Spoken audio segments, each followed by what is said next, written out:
આપણે પ્રમેય નંબર 9.1 શીખવો છે. બહુ અગત્યનો પ્રમેય છે અને આપણે 10મા ધોરણમાં ઉપયોગી થાય એવો પ્રમેય છે. પ્રમેય આવો છે: એક જ પાયા પર આવેલા અને બે સમાંતર રેખાઓની એક જોડની રેખાઓ વચ્ચે આવેલા સમાંતર બાજુ ચતુષ્કોણોના ક્ષેત્રફળ સરખા હોય છે. બરાબર. હવે આપણે શું કરવું છે જોઈ લેજો. હું આકૃતિ દોરું એ બરાબર ધ્યાનપૂર્વક જોજો બધા.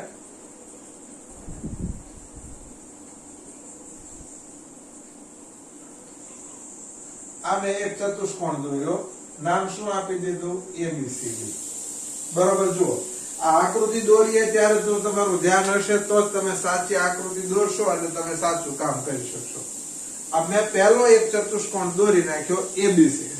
હવે આમાંથી હજી એક વધારાનો બીજો ચતુષ્કોણ ઉભો કરું. જુઓ, અહીંયાથી એક મેં સહેજ વધાર્યું. અહીંયા આ જેટલું અંતર છે એટલું જ અહીંયા અંતર આમ કરી અને અહીંયા આ રીતે આમ કરીને આમ જોડી દેવાનું. બરાબર. અહીંયા હું લખી નાખું E અને અહીંયા લખી નાખું F. બરાબર.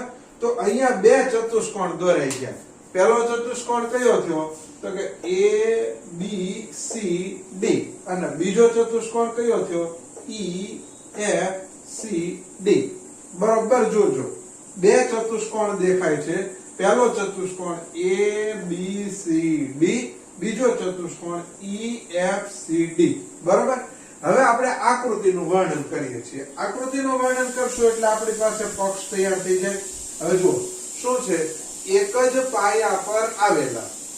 રકમ ઉપરથી આપણે જવાબને તારવતા શીખવાનો. એક જ પાયો કયો? તો કે જુઓ, પહેલો ચતુષ્કોણ ABCD તો એમાં પાયો CD, બીજો ચતુષ્કોણ EFCD તો એમાં પાયો CD, DC અથવા CD જે કહેવાય. એટલે અહીંયા હું લખીશ. જુઓ, એક જ પાયો DC, એક જ પાયા પર આવેલા. એટલે કયા પાયો? DC ઉપર આવેલા. બે સમાંતર રેખાઓની એક જોડની રેખાઓ વચ્ચે આવેલા. હવે બે સમાંતર રેખાઓ કઈ કઈ? તો કે AF અને DC. બરાબર. AF અને DC ની વચ્ચે આવેલા બે ચતુષ્કોણ.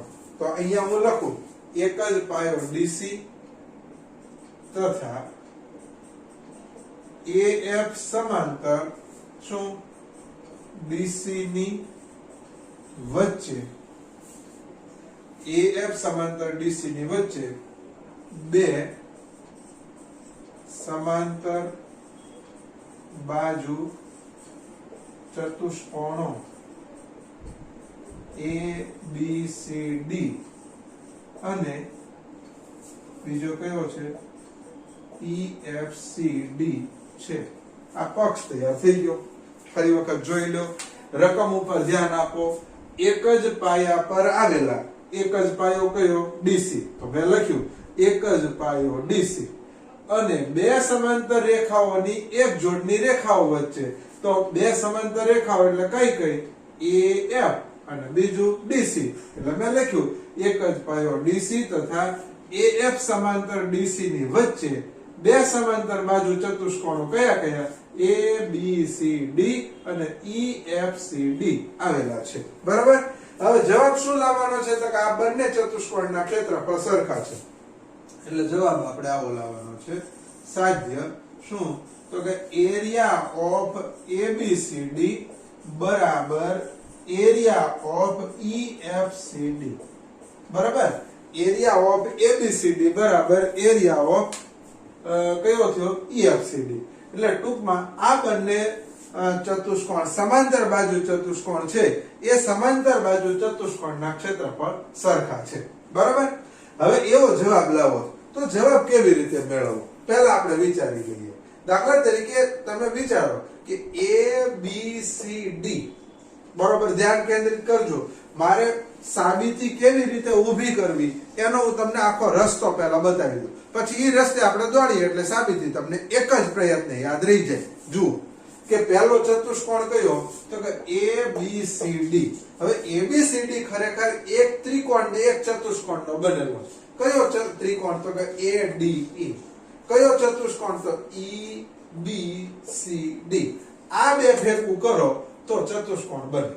બરાબર. સેમ એ જ રીતે તમે બીજો જુઓ તો બીજો ચતુષ્કોણ કયો? તો કે EFCD.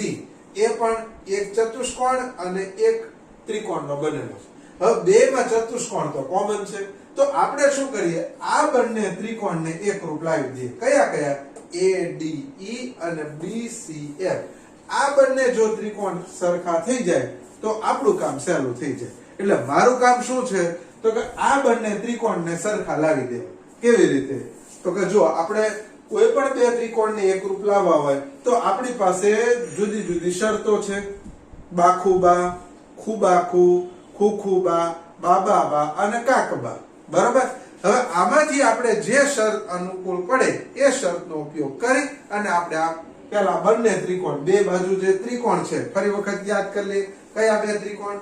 ADE અને BCF, બે ત્રિકોણને સરખા લાવવાના, બરાબર। જોઈ લેજો સાબિતી। પ્રમેય છે એને આપણે ખરેખર કઈ રીતે આપણે સાબિત કરવો એ આપણા માઇન્ડમાં એક વખત રસ્તો ક્લિયર થઈ જાય તો આપણે આકૃતિનું નામ બદલી નાખો તોય તમે કામ કરી શકો। જુઓ અહીંયા હું લખું છું ત્રિકોણ ADE અને ત્રિકોણ કયો? BCF માટે, બરાબર। હવે આ બે ત્રિકોણ માટે વિચાર લઈએ તો જુઓ આ બે તો જાણે સમાંતર છે, તે કોણ કોણ? AF અને DC બે સમાંતર છે। હવે બે સમાંતર છે, હવે એમાં આ બે રીતે સમાંતર છે, સેમ એ જ રીતે AD અને BC સમાંતર છે। કેમ? તો કે સમાંતર બાજુ ચતુષ્કોણ છે, સમાંતર બાજુ ચતુષ્કોણની સામસામેની બાજુઓ સરખી હોય, બરાબર। હવે જુઓ બરાબર વિચાર લેજો, AD અને BC બે સમાંતર છે, તો અહીંયા આ જે છે આ બે એક જ બાજુ આવ્યા અને એક જ બાજુ આવ્યા, બરાબર। તો આપણે તમને ખ્યાલ હોય તો છઠ્ઠું પ્રકરણ ભણ્યા ત્યારે છઠ્ઠા પ્રકરણમાં તમને શીખવાડ્યું હતું શું? તો કે બે સમાંતર રેખાઓ હોય, બે સમાંતર રેખાઓ, બરાબર, એને કોઈ છેદિકા છેદે તો અનુકોણની કેટલી જોડ મળે? 4। અનુકોણ એટલે આમ પગથિયા જેવું થતું હોય, બરાબર। અનુકોણની અનુરૂપ અનુકોણ છે એની જોડ છે એ બધી સરખી હોય। તો અહીંયા તમે જુઓ કે આ AD અને BC બે સમાંતર છે, આ એની છેદિકા, તો આ એક જ તરફના ખૂણા છે એને આપણે શું કહેશું? અનુકોણ। અને અનુકોણ સરખા જ હોય એટલે આપણે શું લખશું? ખૂણો DAE અને ખૂણો CBF। તો અહીંયા હું લખું ખૂણો DAE, બરાબર। અહીંયા EAD લખો તોય ચાલે, અહીંયા DAE બરાબર ખૂણો કયો? CBF, બરાબર। અહીંયા હું લખું છું અનુકોણની જોડ, બરાબર। ચાલો સેમ એ જ રીતે હજી આપણે બીજો લઈ શકીએ તો જુઓ આ બાજુનો અને આ બાજુનો, અહીંયા આપણે સંકેત કરી નાખીએ, આ ને આ બે સરખા છે, આ ને આ બે સરખા છે, એટલે હવે બીજી કઈ જોડ થશે? તો કે AED। તો અહીંયા હું લખું ખૂણો AED બરાબર ખૂણો BFC, ખૂણો BFC। આ પણ શું છે? તો કે અનુકોણની જોડ છે, બરાબર। હાલો હવે તો કે આ બે ત્રિકોણને એકરૂપ લાવવા છે એટલે બે ખૂણા આવી ગયા। હવે બે ખૂણા આવી ગયા, આ ઉપરાંત તમે વિચારો કે AD અને BC બે તો કેવા છે? સરખા છે। કેમ? તો કે સામસામેની બાજુઓ સરખી હોય। અહીં હું લખું AD બરાબર શું? BC, AD બરાબર BC। કારણ શું? તો કે સમાંતર બાજુ ચતુષ્કોણની સામસામેની બાજુ અને સામસામેની બાજુઓ કેવી હોય? સરખી હોય, બરાબર। તો જુઓ આ બે ખૂણા અને આ એની અંતર્ગત બાજુ છે, પણ AB છે એ અંતર્ગત બાજુ નથી, એટલે AD અને BC મેં લાવ્યો સરખો, AD અને BC, બરાબર। તો અહીંયા શું થશે કે ભાઈ AD અને BC એ બે સરખી છે, તો કયો શરત કઈ લાગુ પડી? આ બે ખૂણા અને અંતર્ગત ન હોય બાજુ, બે ખૂણા અને અંતર્ગત ન હોય તે બાજુ, એટલે હું લખીશ માટે ખુખુબા શરત પ્રમાણે શું થશે? ત્રિકોણ ADE એકરૂપ ત્રિકોણ કયો BCF. હવે બે એકરૂપ ત્રિકોણ થયા. બે એકરૂપ ત્રિકોણ હોય તો બંનેના ક્ષેત્રફળ સરખા હોય તો હું અહીં લખી નાખું માટે એરિયા ઓફ ADE બરાબર એરિયા ઓફ BCF. આ અગત્યનું પહેલું પરિણામ મળ્યું.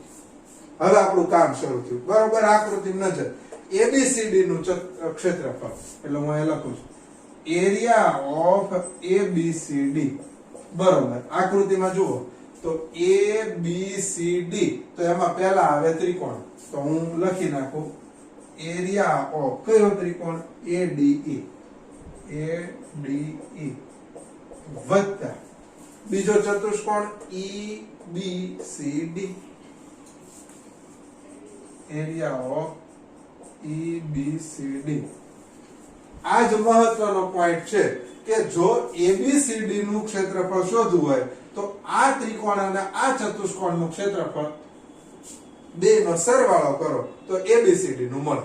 હવે તો અહીંયા લખીએ છીએ બરાબર એરિયા ઓફ ADE નું ક્ષેત્રફળ છે એટલું જ કોનું છે BCF નું તો અહીંયા હું લખી નાખું BCF વત્તા એરિયા ઓફ EBCD બરાબર. જો આનું ક્ષેત્રફળ છે એટલું જ આનું છે.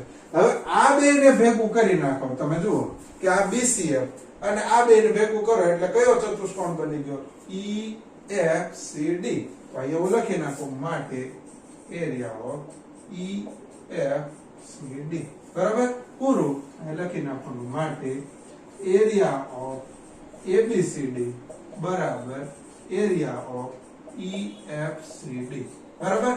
ખ્યાલ આવી ગયો બધાને કે જો બે સમાંતર રેખાઓની વચ્ચે અને એક જ પાયાની ઉપર આવેલા બે સમાંતર બાજુ ચતુષ્કોણના ક્ષેત્રફળ સરખા હોય છે.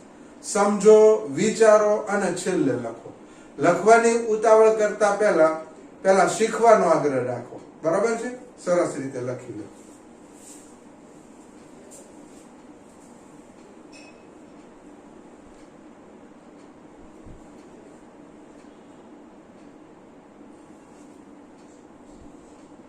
આપણે જે આ પ્રમેય શીખ્યા કે ભાઈ એક જ પાયો અને બે સમાંતર રેખાઓની વચ્ચે આવેલા બે સમાંતર બાજુ ચતુષ્કોણ છે એના ક્ષેત્રફળ સરખા હોય.